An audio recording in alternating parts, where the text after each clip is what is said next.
그 다음 질문은 엄청 긴데 여기 우리 한번 읽어보겠습니다. 여기 질문 쪽지에 들어와 있습니다. 한번 읽어볼게요. 먼저 읽고 설명드리겠습니다. 시편 150편 6절에 호흡 있는 자마다 여호와를 찬양할지어다. 이사야 43장 21절에 이 백성은 내가 나를 위하여 지었나니 나의 찬송을 부르게 함이니라. 에베소서 5장 19절에 시와 찬미와 신령한 노래들로 서로 화답하며 너희 마음으로 주께 노래하며 찬송하며. 야고보서 5장 13절에 너희 중에 고난당하는 자가 있느냐 저는 기도할 것이요 즐거워하는 자가 있느냐 저는 찬송할지니라. 구원을 받고 감정이 벅차오를 때 내 마음을 그대로 표현한 찬송가를 보며 기쁜 마음으로 찬송을 했던 기억이 있습니다. 찬송가 대부분의 가사는 구원받은 성도가 마음에서 우러나오는 감정을 꾸밈없이 표현한 것인 만큼 살아가면서 수시로 찬양과 묵상이 당연하지만 그렇지 않을 때가 더 많아 위 구절들을 떠올리며 자신을 돌아볼 때가 많습니다. 기존 통일 찬송가와 익숙한 복음 찬송가는 믿음의 선배들이 예수의 죽음과 부활, 속죄함, 은혜에 대한 감사, 인도하심, 소망, 영원한 천국 등 각자가 마음에서 통과된 분명한 사실과 경험을 시로 표현한 만큼 우리가 찬양할 때마다 주님의 은혜를 느낍니다. 최근 기독교 어느 교단이나 어느 교회를 막론하고 CCM, 컨템포러리 크리스천 뮤직, 이것이 보편화되어 기존 찬송가보다는 대중음악의 음악 성격의 CCM에 더 치중하는 것을 많이 보게 됩니다.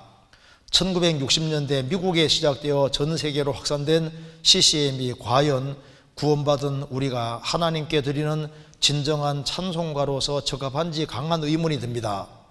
얼른 들으면 대중가요인지 착각이 들 정도로 가사나 의미가 애매함을 알면서도 리듬이 좋아서 또는 많은 교회에서 부르니까 우리도 괜찮다는 생각이라면 냉정하게 고려할 필요가 있고, 보컬 밴드를 중심으로 대중가요를 부르듯 하는 태도는 연말에 캐롤송을 부르는 듯 단순히 노래를 즐기는 것에 불과하기에 찬양이 될 수 없다고 생각합니다.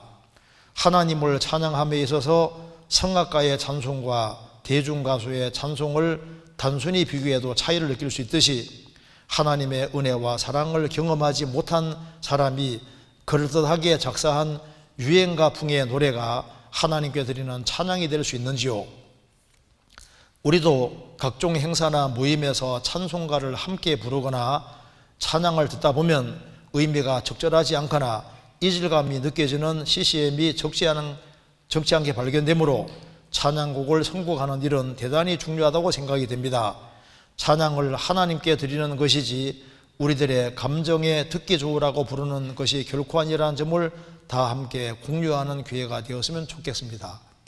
설명까지 다 해놨는데 이거 참 좋은 질문이라고 생각이 듭니다. 이거 좀 생각할 만하지 않습니까? 좀 하나씩 생각을 해봅시다. 시편 150편 6절을 봅시다. 시편 150편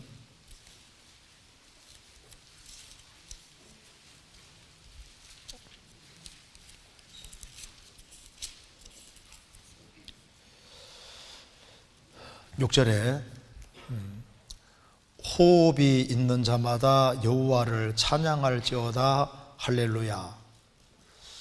시편은 1권부터 5권까지가 있는데 또 자세히 보면은 시편 1권은 창세기와 많이 연결되어 있고 2권은 출애굽기, 3권은 레위기, 4권은 민수기, 5권은 신명기하고 이렇게 연결되어 있습니다. 그리고 이제 배열도 모세오경 순서로 배열됐다는 것도 알 수가 있습니다. 그래서 여기에 시편의 이 5권, 시편 5권은 특별히 찬양에 대한 내용으로 아주 가득합니다. 그래서 이 신명기도 이제 이스라엘이 40년 광야 생활을 끝내고 이제 가나안 땅 들어가기 직전에 모세가 쭉 교훈한 거잖아요. 그 신명기는 다시 재론한다 그런 뜻입니다. 표시에다가 이게 명령 명자 쓰지 않습니까? 신명기. 그러니까 다시 한번 말씀한다 그 말입니다. 그러니까 이미 알고 있는 사실을 다시 한번 일깨우면서, 그래서 하나님 은혜와 사랑을 다시 한번 깊이 되새기는 이제 그런 역할을 하는 게 신명기인데요. 여기 이제 시편 5권도 주로 찬양을 많이 얘기를 하고 있습니다. 결국은 왜 구속을 하셨느냐, 구원하셨느냐, 하나님께 찬송과 영광을 돌리기 위함입니다. 여기 시편 150편에 마지막 구절도 호흡이 있는 자마다 여호와를 찬양할지어다. 할렐루야. 야하면 야훼 여호와입니다. 할렐은 할랄 찬양하다는 뜻인데, 이게 할렐 할 때 이게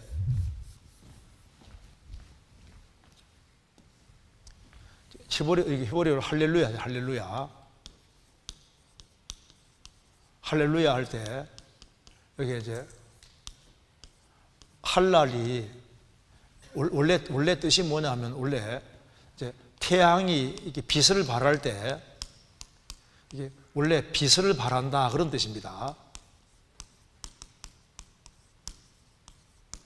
그러니까 이제 빛을 비춰주는 것이 이게 원래 찬양하다는 거하고 빛을 비춰주는 거하고 어원이 똑같이 돼 있어요. 그러니까 이제 우리가 아는 대로 주의 말씀은 내 발의 등이요 내 길의 빛이니이다. 그러니까 주님 말씀이 빛입니다. 빛. 그것처럼 이게 찬송도, 하나님께 드리는 이 찬송도 빛 역할을 하는 겁니다. 그래서 이 말씀을 들으면은 영혼이 환하게 밝아지잖아요. 그것처럼 그 좋은 찬송도 이게 우리 영혼을 환하게 밝혀주는 그런 특징이 있습니다. 그래서 여기 할렐루야 할 때 이 할랄이 이제 그 욥기에 나와 있는 뭐 광명이 이제 그때는 등불이 내 머리에 비치었고 할 때 그 똑같은 단어 할랄입니다. 그러니까 빛을 비춘다는 뜻입니다.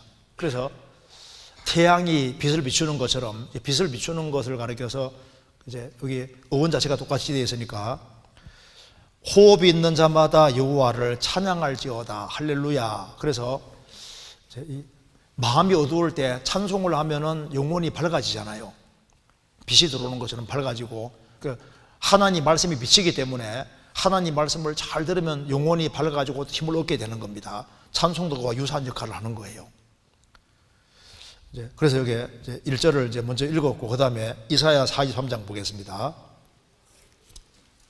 이사야 43장 21절.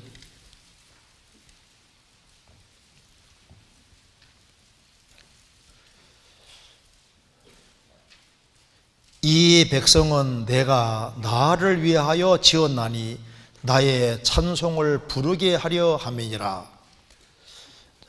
이 백성은 내가 나를 위하여 지었나니, 하나님이 사람을 구원하는 목적도 하나님 자신을 위해서입니다. 나 곧 나는 나를 위하여 내 허물을 도말하는 자니 내 죄를 기억지 아니리라. 우리 죄를 사해 주는 것도 뭘 위해서입니까? 하나님 자신을 위해서입니다. 이 백성은 내가 나를 위하여 지었다. 왜 구원하셨느냐? 나의 찬송을 부르게 하려 함이니라. 나의 찬송을 부르게 함이니라. 하나님이 설교 들으려고 우리 구원한 게 아니잖아요. 하나님이 찬송과 영광을 받으시려고 우리를 구원하신 겁니다. 그러니까 구원하신 목적이 나의 찬송을 부르게 하기 위함이다. 그래서 하나님을 찬송하고 높이는 그곳에 하나님이 같이 계시는 겁니다. 시편 22편 3절 보겠습니다.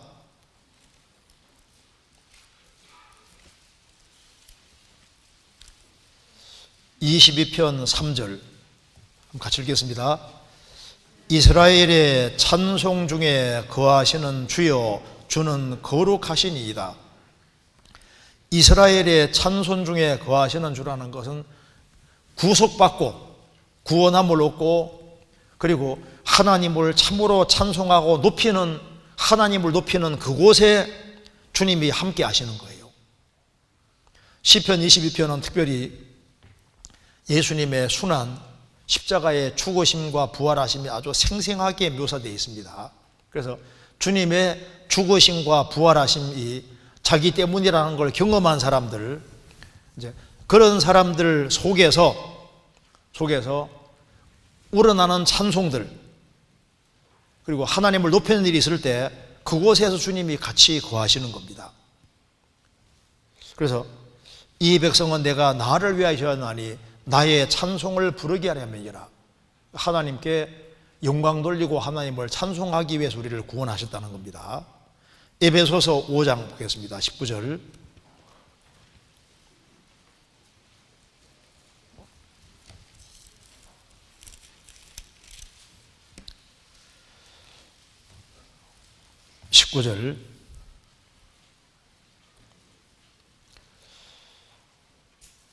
시와 찬미와 신령한 노래들로 서로 화답하며 너희의 마음으로 주께 노래하며 찬송하며 범사에 우리 주 예수 그리스도의 이름으로 항상 아버지 하나님께 감사하며 그리스도를 경외함으로 피차 복종하라.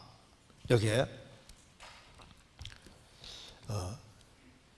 시와 찬미와 신령한 노래들로 서로 화답하며 너희의 마음으로 주께 노래하며 찬송하며 범사에 우리 주 예수 그리스도의 이름으로 항상 아버지 하나님께 감사하며. 구약시대 때도 이스라엘 백성들이 시편을 가지고 자주 노래했습니다. 그리고 여기에 시와 뭘 나와 있죠? 시와 찬미와 이렇게 나와 있죠. 초대교회 당시에도 여기에 시편을 가지고 노래를 많이 했습니다. 그러니까 시와 찬미와 이렇게 나와 있습니다. 그래서 시편이 찬송의 기초가 되고 시편의 근거에서 곡을 붙여서 찬미를 했다는 걸 알 수 있습니다. 그래서 시와 찬미와 그 다음에 여기에 신령한 노래들로, 왜 이런 신령한 노래란 말이 나와 있냐면 노래가 육신적으로 흐를 수 있기 때문에 육신적인 노래 말고 신령한 노래라고, 이렇게 신령한 노래로 서로 화답하며 너희 마음으로 주께 노래하며. 왜냐하면 이게 입으로만 하는 찬송가는 저 위에까지 올라갈 수 없으니까 마음으로 주께 노래하며, 그 찬양의 대상은 주님이라는 겁니다. 주께 노래하며. 또 형식으로 지우치면 안 되니까 너희 마음으로라는 말이 붙어 있습니다. 그리고 범사에 우리 주 예수 그리스도의 이름으로 항상 하나님 아버지께 감사하며, 아버지 하나님께 감사하며. 그래서 진정한 찬송은 여기에 마음에 감사가 바탕이 되어야 된다. 그러니까 범사에 하나님께 감사하는 이제 그 속에서 시와 찬미가 되어져야 된다. 이렇게 기록이 되어 있습니다. 요것들도 인용해. 그 다음에 야고보서 5장입니다. 5장 13절.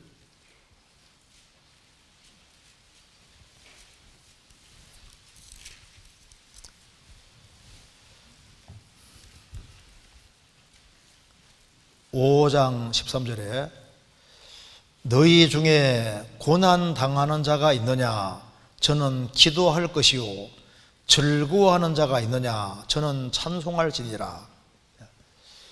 고난 당하는 자가 있느냐? 고난 당할 때 할 주된 일이 뭡니까? 기도할 것이요. 하나님 도움 필요하니까. 그리고 마음에 즐거워하는 자가 있느냐? 저는 찬송할지니라. 그래서 즐거워하는 자가 있느냐? 즐거우면은 속에서 당연히 흥이 생기고, 그러니까 노래가 자연스럽게 나오게 되지 않습니까?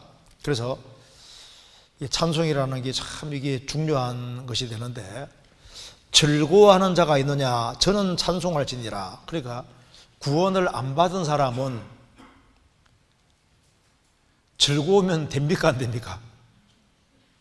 구원을 안 받은 사람은, 아담 자손은 죄인으로 나서 멸망당하고 지옥 가게 생겼으니까 이제 찬송이 아니라 탄송이 있어야지 맞는 거예요. 그렇죠? 그러니까 구원을 안 받은 사람은 슬퍼하고 애통해야 되는 것이 맞는 겁니다. 찬송이 안 맞는 거예요, 구원 안 받은 사람은. 그래서 성경 야고보서 4장, 그 앞에 4장 9절 보시겠습니다. 4장 9절에 슬퍼하며 애통하며 울지어다. 너희 웃음을 애통으로 너희 즐거움을 근심으로 바꿀지어다. 주 앞에서 낮추라. 그리하면 주께서 너희를 높이시리라. 슬퍼하며 애통하며 울지어다. 그래서 지금 구원을 안 받은 사람은 이게 노래가 원래 안 맞아요. 창세기 4장에 보면은 가인의 후예들이 그 악기들을 제조한 것이 나와 있잖아요. 그래서 수금과 퉁소 같은 걸 만들고 마음이 울적한 걸 달래기 위해서 노래로 이 마음을 달래는데, 구원받지 아니한 사람은 진정한 찬송을 부를 수 없고 노래를 할 수가 없는 겁니다. 근데 우리 시대는 참 문제가 많은 것이, 노래가 잘못된 노래가 굉장히 많아요. 그리고 이제 사탄을 높이는 그런 종류의 노래 같은 것도 많고, 사탄을 찬송하고 영혼을 사탄에게 팔았다고 하는 그런 가사 나오는 내용도 있고, 노래 중에 아주 비기독적이 성경과 완전히 벗어나는 그런 노래들이 너무 많습니다. 그러니까 이제 즐거워하는 자가 있느냐? 저는 찬송할 것이요. 구원을 받은 사람은 구원받고 나면은 마음에 시가 흘러나오잖아요. 그래서 시를 쓸 재주 같은 게 없었던 사람도 구원받으면 시인 되는 사람이 있어요.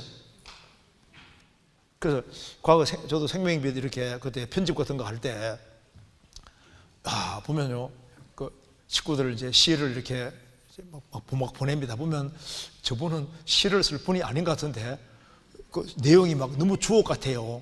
구원받으면요, 막 시상이 막 떠오르는 것 같아요. 그래서 구원받으면 감사하는 마음이 있으니까 시인이 되고 시가 흘러나오고, 그리고 이제 노래가 흘러나오게 되는 겁니다. 그 붕어 찬송 들어보셨어요? 북한에서도 이게 기독교인들이 꽤 있습니다.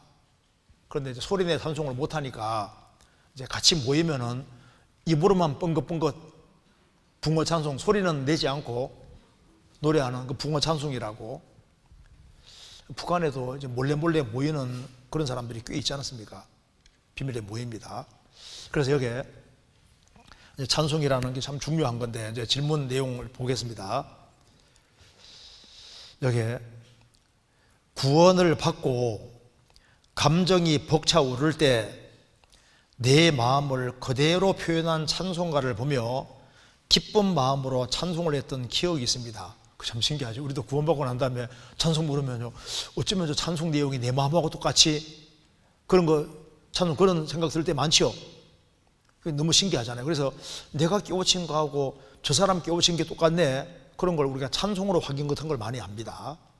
그래서 찬송가 대부분의 가사는 구원받은 성도가 마음에서 우러나오는 감정을 끊임없이 표현한 것인 만큼 살아가면서 수시로 찬양과 묵상이 당연하지만 그렇지 않을 때가 더 많아 위 구절을, 방금 읽었던 성경 구절을 떠올리면서 자신을 돌아볼 때가 많습니다. 이분은 신앙생활을 참 열심히 하시는 분 같아요. 일단 길을 길게 쓰기도 썼고, 이것도 내용이 생각을 엄청 많이 한 글이지 않습니까? 쓴 거 내용이. 그래서 이제 수시로 반성을 하면서 신앙생활을 정말 잘할 그런 마음 가지고 그 신앙생활을 하는 사람인 것이 확실하다고 생각이 듭니다. 그러면서 이제 질문이, 기존 통일 찬송가와 익숙한 복음 찬송가는 믿음의 선배들이 예수의 죽음과 부활, 속죄함, 은혜에 대한 감사, 인도하심, 소망, 영원한 천국 등 각자가 마음에서 통과된 분명한 사실과 경험을 시로 표현한 만큼 우리가 찬양할 때마다 주님 은혜를 느낍니다. 그렇죠. 우리가 우리가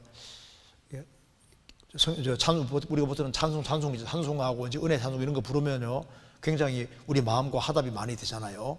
그래서 여기 말한 대로 통일 찬송과 익숙한 복음 찬송과 이제 이런 것은 내용이 아주 성경적이고 아주 굉장히 좋게 되어 있습니다. 그래서 이제 우리가 찬송이라는 게 이게 참 중요한 것이 되는데, 여기에 어떻게 우리가 이제 기준을 잡고 살아야 될지 한번 생각을 해야 되는데, 다시 한번 봅시다. 여기 에베소서 다시 한번 봐봐요. 에베소서 5장을 보시겠습니다. 5장에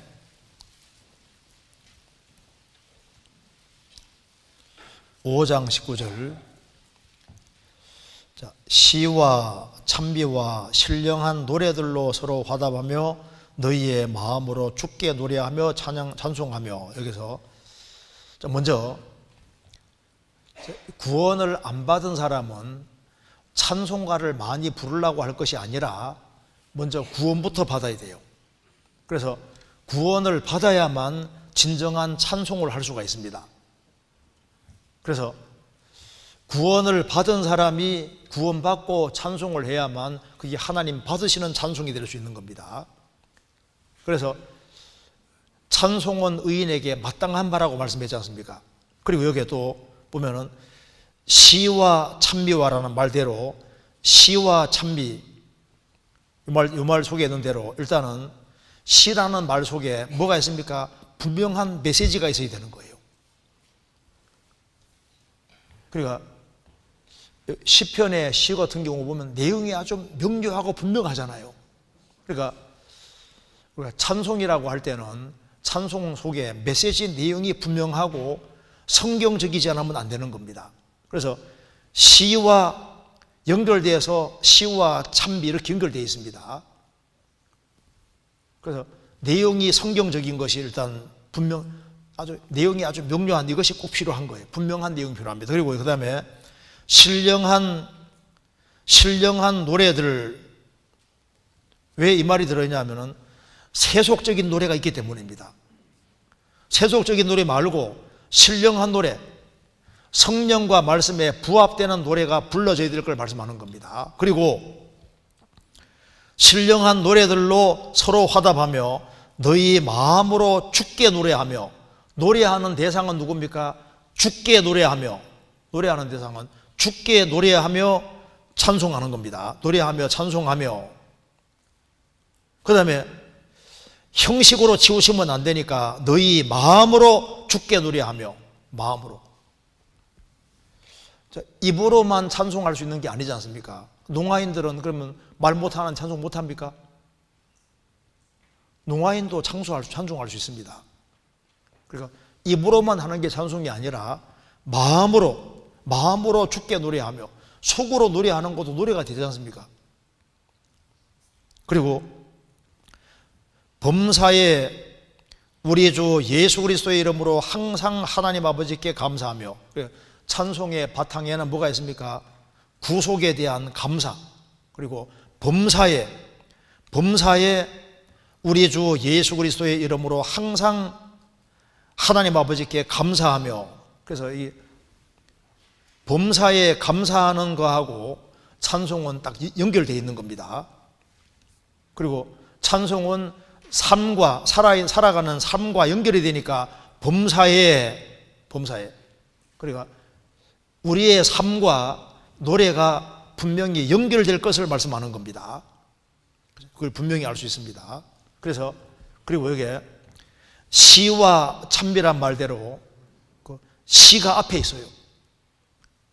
그러니까 항상 교리가 항상 앞에 있습니다. 교리는 찬송보다 우선해야지 맞는 거예요. 그리고 교리에 이제 이 감정이라는 걸 넣어서 더 실감나게 만드는 것이 바로 이제 이 찬송의 특징이라고 할 수 있습니다. 그렇잖아요. 그 음악의 아버지라고 하는 바하는 이제 이 작곡 같은 걸 할 때 이걸 자기가 설교라고 생각을 해요. 설교라고. 그래서 설교하는 대신에 이 찬송을 통해서 이제 이 성경의 중요한 내용을 집어넣는 그것을 굉장히 힘쓰기 때문에 이 음악의 아버지 바하가 독실한 크리스찬입니다. 그래서 이제 우리 시대에 이게 문제점을 이렇게 지적한 책 중에 여기 책 중에 이런 책이 있습니다. 심리학에 물든 부족한 기독교.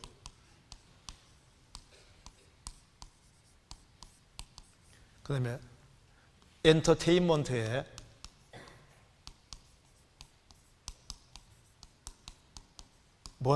물든 부족한 기독교. 그 다음에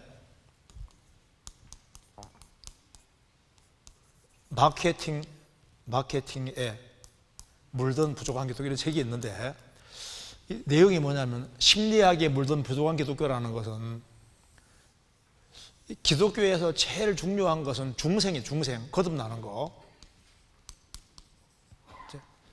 거듭나는 것이 정말 중요한 것인데, 그러니까 구원을 받지 아니한 사람이 주님의 복음 말씀을 듣고서 거듭나는 게 중요한데, 심리학을 이용해서 심리적으로 위로해주고 용기를 북돋아주는 이런 식으로 설교가 되어 있으니까 좋은 얘기를 많이 듣고, 현대인으로 스트레스를 많이 받으니까 힘든 것이 많으니까 이제 설교를 딱 들으면 용기가 생기고 힘이 생기고, 그런 것으로서 기독교 역할을 하는 것처럼 생각하는 이것이 잘못된 거다 그 말입니다. 사람 마음에 위로와 용기 주는 이것이 중요한 것이 아니고, 기독교의 핵심은 죄와 허물로 죽었던 영혼을 살리는 것이 핵심이 아니냐, 이제 그걸 말하고 있는 것이 이제 첫 번째 책이고, 두 번째는 어느 순간인가부터 이 교회 안에 음악이라는 게 들어와서, 엔터테인먼트, 음악이 들어와서 이제 일단 사람이 생명부터 얻어야 되는데, 그 이제 심리학에 물든 비도관 교도가 말대로 이제 심리적으로 스트레스 받는 것이 많으니까 음악을 이용해서 막 마음을 막 부흥시키고 이렇게 하는데, 그게 감정 부흥에 불과한 것이지, 그것이 정말 그 사람 영혼 속에서 사람을 중생하게 하고 하는 이쪽 연결되는 게 아니라 심리적으로 스트레스 풀어주고 이런 종류로 끝나버리는 이런 일이 너무 많다 그 말입니다. 그러면 안 된다 그 말입니다. 그 다음에 이제 마케팅에 물든 부정한 기독교는 뭐냐면은 예수님은 상품이 되고, 그래서 대형 교회를 만들면은 성공했다고 생각하는 이것이 옳지 않은 거다 그 말입니다. 그 중에 얼만큼의 사람이 생명을 얻었느냐, 그게 중요한데, 이제 예수님은 상품이 돼가지고 싸구려 상품처럼 해가지고 교인들을 많이 끌어들여서 사람들이 많이 모였다, 그렇게 해서 성공한 거냐 그 말입니다. 그 중에 얼만큼의 사람이 주님과 올바른 관계 맺고 있느냐, 정찰이 된다, 이제 이런 내용을 전놨는데, 그런데 뒤로 갈수록 좀 흐려지는데 이건 더 이상 할 필요 없고, 일단은 이 음악이라는 게 들어와서, 음악은 중요한 요소지만은 이 교리적인 것이 훨씬 더 중요한 거예요. 아주 명확한 내용으로 아주 명확한 진리가 딱 심겨지는 이것이 있는 속에서 되어져야 됩니다. 저도 이제 선교 같은 거 다니면서 오순절 계통에 교회 가면요, 설교는 짧은데요, 노래를 얼마나 크게 틀어놨는지, 그 앞에 마이크 잡고 이제 노래하잖아요. 앞에 나와서 이렇게 하는데, 그리고 막 찬송도 막 얼마나 세게 틀어놨는지 막 몇십 번 동안 듣고 있으면 정신이 하나도 없어요. 그래서 감정 부흥은 될지 몰라도 그게 영혼 깊숙이 들어가는 것은 아닐 수 있습니다. 그리고 과거에는 설교가 길었습니다. 설교.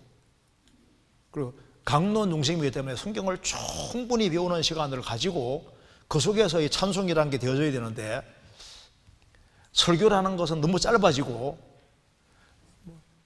노래하는 건 물론 좋겠지만 막 너무 많은 얘기를 하고, 그리고 이제 너무 막 소리를 막 크게 해가지고 정신 빼놓는 식으로, 이런 것은 좋다고 할 수가 없어요. 그래서 이제 가사는 일단 가사 내용이 참 중요한 겁니다. 그래서 성경가 말씀하기를 우리가 소리 내서 이제 찬송하는 것 찬송인 동시에 우리 삶이 아름다운 삶이 될 때 주님 볼 때 그것도 찬송이라고 분명히 말하고 있습니다. 한번 찾아보시겠습니다. 히브리서 13장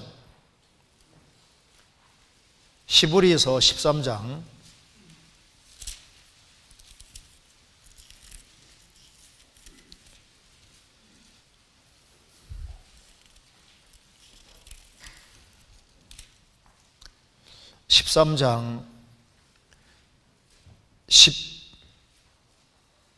13절입니다. 그런즉 우리는 그 능력을 지고 영문 밖으로 그에게 나아가자. 우리가 여기는 영구한 도성이 없고 오직 장차올 것을 찾나니 이러므로 우리가 예수로 말미암아 항상 찬미의 제사를 하나님께 드리자. 이는 그 이름을 증거하는 입술의 열매니라. 예수님이 예루살렘 성문 밖에서 고난받고 죽으셨습니다. 그것처럼 우리도 그 능력을 지고 영문 밖에서 그에게 나가자. 우리도 복음 전하기 위해서 고난받으러 가자. 그리고 우리가 여기는 이 세상은 영구한 도성이 없다. 우리는 장차 올 것을 찾는 사람입니다. 그래서 자기 십자가 지고 주님 뒤를 따르자는 겁니다. 이러므로 우리가 예수로 말미암아 항상 찬미의 제사를 하나님께 드리자. 이는 그 이름을 증거하는 입술의 열매니라. 우리가 자기 십자가를 지고 영혼을 건지기 위해서 복음 전도하고 그 속에 욕을 얻어먹고 주님을 열심히 증거하고 이제 그런 걸 가르쳐서 여기에 찬미의 제사라고 했습니다. 복음 전도하는 속에서 어려움도 겪고 하지만 그 속에서도 기뻐하고 찬송하고 살아가는 그것이 주님 볼 때 제사가 된다는 겁니다. 그 이름을 증거하는 입술의 열매니라. 그래서 바울 사도도 전도하는 가운데 매를 맞고 감옥 속에서 찬송하고 기도하고 했잖아요. 그 옥물이 흔들리고 그래서 빌립보 간수장이가 구원받기도 했습니다. 그래서 여기에 우리가 찬송하는 것도 찬송인 동시에 우리 일상생활 속에서 주님 안에 살고 열심히 복음 전하는 그 속에서 기쁨과 감사를 가지고 살아갈 때 그것도 찬미의 제사가 되고, 열심히 전도하는 속에 욕을 얻어먹고 그 속에서도 기뻐하고 감사하는 이 모든 게 다 주님 볼 때 찬미가 되고 찬송이 되고 주님 기쁘시게 받으시는 제사가 되는 겁니다. 그러면서 이제 그다음 질문이 이제 최근 기독교 어느 교단이나 어느 교회를 막론하고 CCM 컨템포러리 크리스찬 뮤직이 보편화되어 기존 찬송가보다는 대중음악 성격의 CCM이 그것에 더 치중하는 것을 많이 보게 됩니다. 이 이유가 뭐냐면은 지금 우리가 원래 이제 하나님이 이렇게 계시고 이제 사람이 이렇게 있으면은 과거에는 하나님께만 영광 돌리는 모든 것이 하나님 중심입니다. 하나님 중심의 이 삶, 이것이 이제 모든 것이 이제 이런 식으로 되어 있었는데 지금은 시대적으로 지금 우리가 어느 시대냐면은 라오디게아 교회 시대에 살고 있는 거예요. 이제 그래서 라오디게라는 뜻이 백성을 기쁘게 한다 그런 뜻이잖아요. 그러니까 이제 모든 것이 이게 사람 중심으로 지금 모든 게 바꿔지고 있습니다. 그래서 영광스러운 하나님이 아니라 사람 중심으로 바꿔지고 있기 때문에 자꾸 눈이 아래로 내려가고 있어요. 그래서 이제 위로 향하는 것보다 아래로 향하는 것이 굉장히 많아졌습니다. 그리고 이제 그전에는 이제 원래 교회라고 하는 곳은 일단 하나님하고 직접 관계를 맺는 곳이잖아요. 그런데 지금은 이제 사람이 거듭나야 되고 그 다음에 이제 하나님 경영 들고 살아야 되고 이제 이런 것보다 그냥 기독교인들이 그냥 많아지는 식으로 바뀌었기 때문에 그래서 자기 스스로가 그냥 좋아하는 쪽으로 끝나버리는 그런 것들이 굉장히 많아지게 됐습니다. 그래서 여기 이제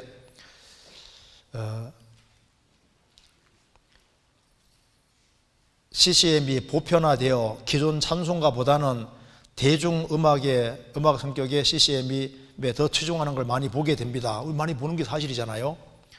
1960년대 미국에서 시작되어 전 세계로 확산된 CCM이 과연 구원받은 우리가 하나님께 드리는 진정한 찬송가로서 적합한지 강한 의문이 됩니다.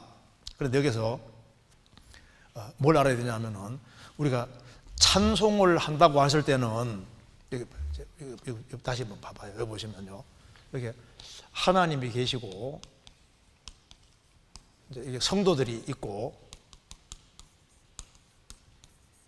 좀 이렇게 동그라미 주면 되겠다. 성도들이 있고 내가 있다 합시다.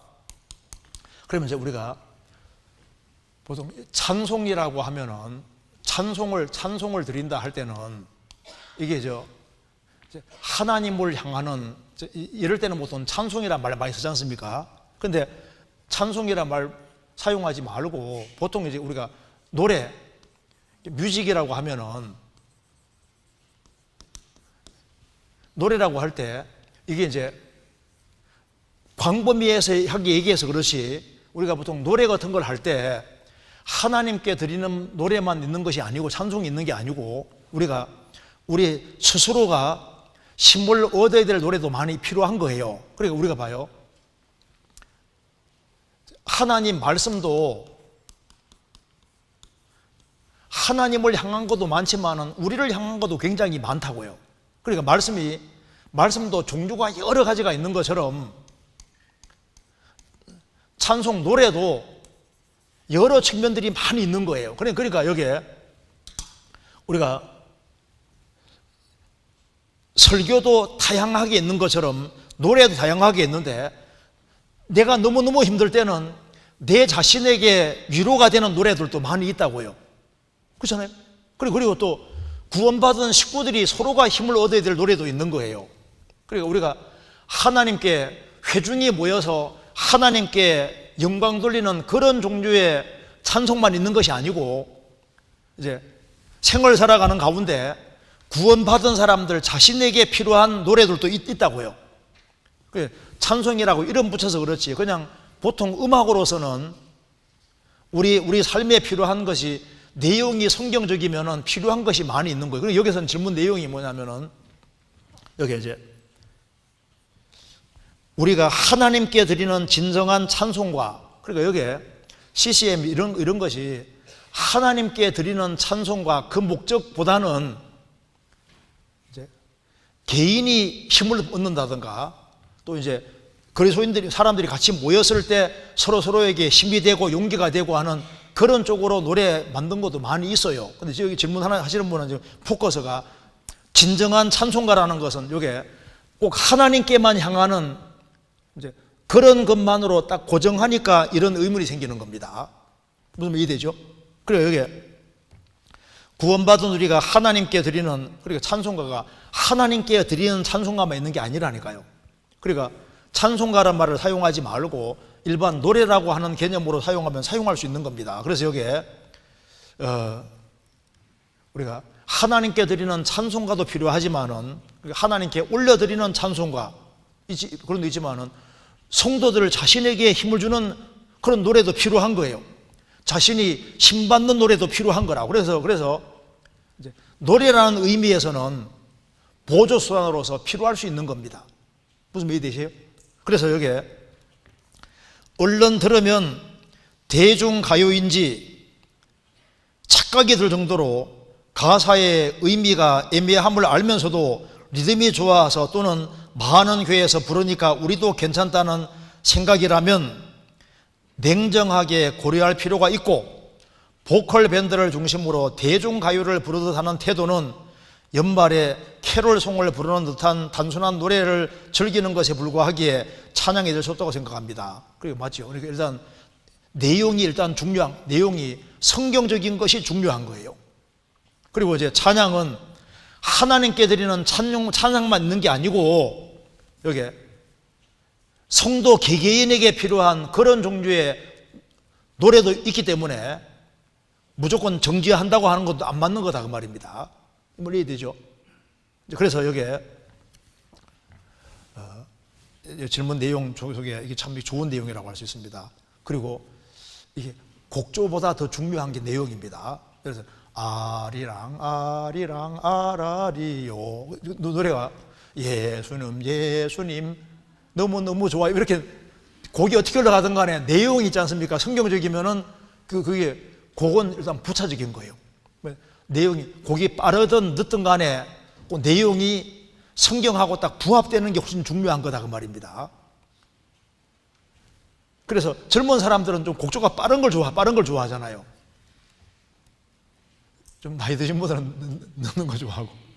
그래 그거는 좀 얼마든지 달라질 수 있는 겁니다. 그래서 여기에 이제 하나님을 찬양 이렇게 질문하시는 분은 항상 이제 하나님을 찬양함에 있어서 성악가의 찬송과 대중가수의 찬송을 노래를 단순히 비교해서 차이 느낄 수 있듯이 하나님 은혜와 사랑을 경험하지 못한 사람이 그럴싸하게 작사한 유행가풍의 노래를 하나님께 드리는 찬송이 될 수 있는지요? 찬양이 될 수 있는지요? 그러니까 우리가 보통 찬송가라고 할 때, 찬송이라고 할 때는요, 우리가 회중에서 할 때는 회중에서 구원받은 무리가 같이 모여서 하나님께 찬송하는 그런 것을 할 때는 이제 보통 찬송가에 있는 것들을 이제 그런 것들을 잘 골라 가지고 노래를 해야 된다는 것이 맞습니다. 그런데 우리가 보통 이제 같이 끼리끼리 모여서 이렇게 할 때는 그 구원받은 식구들을 서로가 힘을 얻기 위한 목적으로 내용이 성경적이면 부를 수 있는 겁니다. 무슨 말이 되죠? 그래서 범사에 헤아려야 된다는 말이 맞아요. 여기 성경 찾아봅시다. 데살로니가 전서 5장입니다. 5장 21절.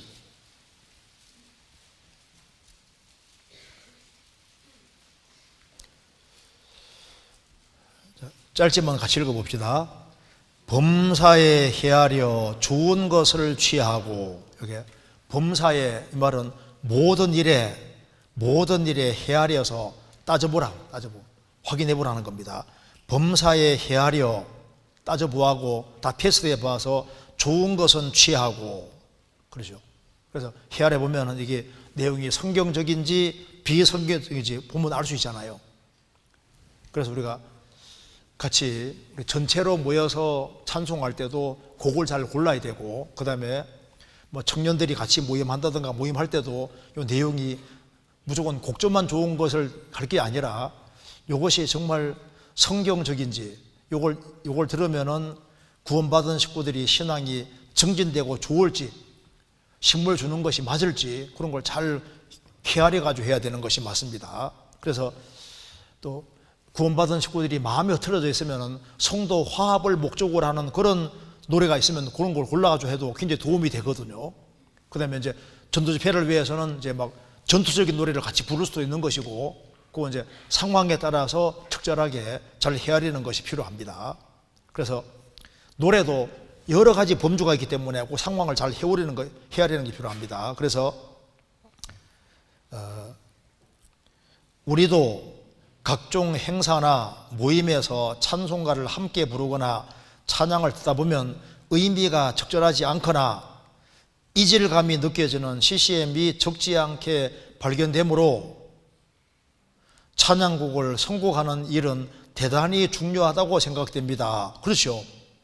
그리고 찬양은 하나님께 드리는 것이지 우리들의 감정에 특기적으로 부르는 건 결코 아니라는 점을 다 함께 공유하는 기회가 되었으면 좋겠습니다. 그런데 찬양이, 그러니까 찬양으로서의 찬양은 하나님께만 드리는 게 맞잖아요. 하나님께 드리는 게 맞는데 그 찬양이란 말을 사용하지 말고 그냥 일반적인 노래로 했을 때는 우리가 하나님께 드리는 찬양이 있는 동시에, 그리고 구원받은 식구들이 힘을 얻기 위해서 노래 부른다든가, 또 각자가 개인에게 특별하게 힘되는 그런 노래들이 있을 수 있습니다.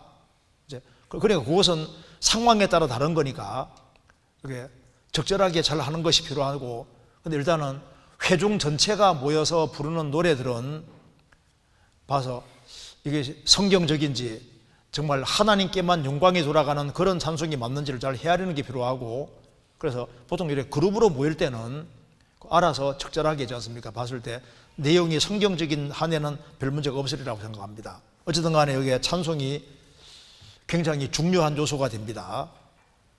그래서 이 찬송가가 전도되는 데도 참 중요하고, 또 구원받은 식구들을 힘을 주는 데도 굉장히 찬송이 중요해요. 그리고 영혼을 새롭게 하는데도 찬송이 굉장히 중요한 역할을 줍니다. 그래서 우리가 좋은 설교도 사람에게 힘을 주는 것처럼 좋은 찬송도 그렇고 좋은 노래도 성경적인 것이면요 다 힘을 많이 줄 수 있기 때문에, 단 그래도 이게 이제 내용을 잘 상황을 봐가지고 잘 골라서 하는 것이 필요할 겁니다. 그래서 CCM 이런 건 전혀 부르지 마라 이렇게 말하는 것도 옳지 않습니다.